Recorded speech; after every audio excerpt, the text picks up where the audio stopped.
कर दिया और कुछ नहीं किया, वो कोई मतलब नहीं है इंटरवेंशन का। अगर आप ये प्रॉपर बंडल फॉलो कर रहे हो तो हेड एलिवेशन के लिए आपको पेशेंट के हेड को एलिवेट करने के लिए उसको प्रॉपर पोजीशन भी होनी चाहिए। सेकंड थिंग आ जाती है हेड से नीचे, फिर आपका क्या आएगा, ओरल सक्शनिंग, ईटी सक्शनिंग। तो सक्शनिंग हमें कैसे करनी है, स्ट्राइल सक्शनिंग। स्ट्राइल सक्शनिंग के लिए असेप्टिक टेक्निक फॉलो करनी है, ठीक है।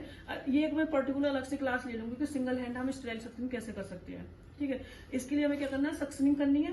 फर्स्ट थिंग स्ट्राइल, सेकंड हमारा क्या होगा, oral. Oral care, oral care किससे करेंगे, क्लोरहेक्सिडिन माउथ वॉश से।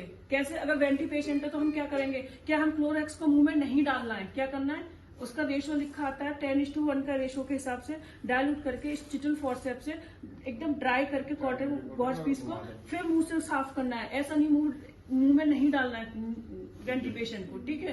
क्लीन करना है एरिया को। कितने आवर में करना है, एटलीस्ट 6 आवर में, ताकि जो हमारे कफ का, जो ईटी ट्यूब का कफ है, वहां पे जो सीक्रेशंस वगैरह है वहां पे कॉलोनीज न बने, ठीक है। ये हमारा सेकंड इंटरवेंशन हो गया।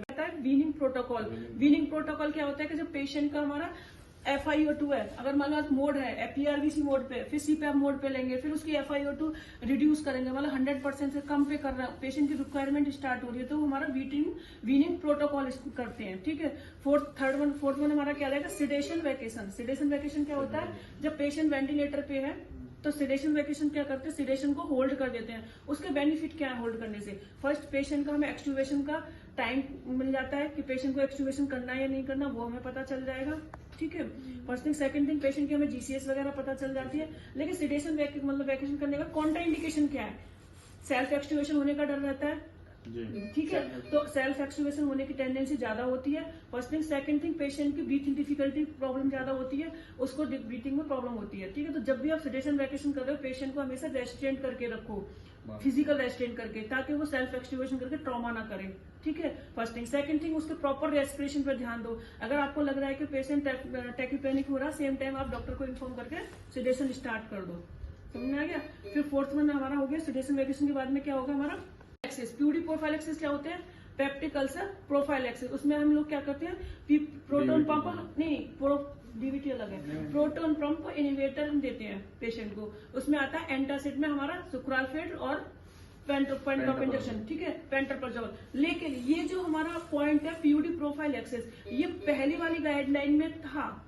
पेशेंट के वेब बंडल्स में, लेकिन लेटेस्ट गाइडलाइन में वो वेब बंडल से निकाल दिया है। क्यों, क्योंकि जो लेटेस्ट स्टडी कहती है कि हम पेशेंट को पेंटासिड दें या ना दें, उससे कोई फर्क नहीं पड़ता। हम PUD प्रोफाइल एक्सेस क्यों देते थे कि पेशेंट की एसिडिटी की, जो एब्डोमन स्टमक की एसिडिटी लेवल है वो कम हो जाए, और एसिडिटी की वजह से जो पेशेंट का एस्पिरेशन का चांसेस रहता है तो लंग इंजरी हमारी कम हो।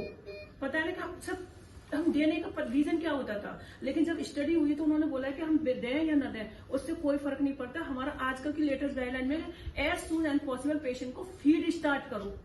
वेंटिलेटर पे पेशेंट है, एनाट्रॉप पे नहीं है, तो उसको as soon as possible feed start करो, ठीक है। ये हमारी लेटेस्ट गाइडलाइन है, PUD प्रोफाइल से हटा दिया है। उसके बाद में नेक्स्ट हमारा क्या आता है, DVT प्रोफाइल एक्सेस, ठीक है। अगर पेशेंट वेंटिलेटर पे तो DVT प्रोफाइल एक्सेस यूज करनी है। DVT क्या है, डीप वेन थ्रोम्बोसिस, क्लॉट वगैरह फॉर्मेशन ना हो, एम्बोलिज्म ना हो पेशेंट को। अब DVT प्रोफाइल एक्सेस में 3 टाइप्स के DVT प्रोफाइल एक्सेस हम यूज कर सकते हैं।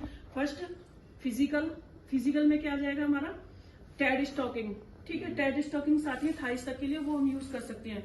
सेकंड हमारा था मैकेनिकल प्रिवेंशन। मैकेनिकल के लिए क्या आएगा हमारा, DVT पंप, ठीक है, जो हमारे कफ यूज करते हैं। अब मैकेनिकल में DVT पंप में यहाँ पे आप लोगों ने देखा जैसे कफ है हमारे से कफ मांस तक है, यहाँ तक के, कुछ यहाँ तक के भी आते हैं, हाथों के भी आते हैं, एब्डोमन के भी आते हैं, फुल बॉडी के DVT कफ आते हैं, ठीक है। तो वो हमारा मैकेनिकल हो गया।